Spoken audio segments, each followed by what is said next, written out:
घातली, बदलापूरचे जाऊन police station, railway station बंद केले, तेव्हा त्या खऱ्या अर्थानं त्या प्रशासनाला जाग आली. हे कशासाठी होतोय?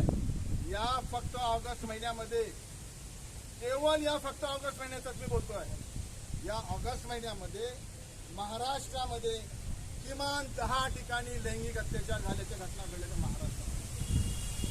ज्याच्यामध्ये अकोलामध्ये घडलंय, नागपूरमध्ये घडलं, पुण्यामध्ये घडले, सांगलीमध्ये घडलं, कोल्हापूरमध्ये घडलं. ही मालिका कशी चालू झाली?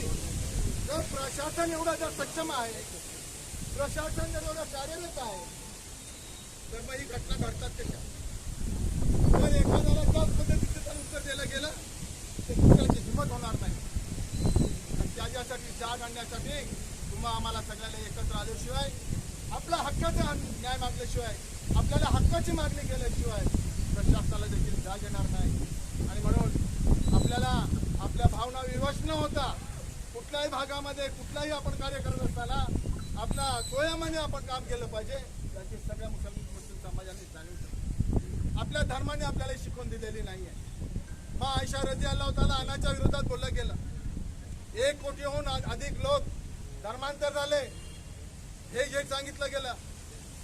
एवढंच नव्हे तर आमच्या कुराणमध्ये एखादा इमामाने 15-20 वर्ष इमामत केली, त्यांना सूक्ष्म नॉलेज होता, त्यांनी कुराणचा अभ्यास केल्यानंतर त्यांना कुराणमध्ये वादाविवाद काही सापडलं नाही, असे कुराणवर टीका करणारे यांची लायकी आहे का?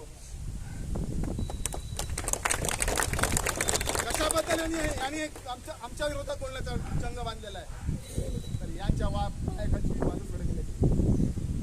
आणि म्हणून आम्ही स्वयं पाळता आम्हाला सगळ्या गोष्टीवर आपल्याला मात करायची आहे. कायद्याने आपले हक्क, आपल्याला न्याय मिळवायचा आहे. आणि म्हणून आपण सगळ्यांनी या भूमिका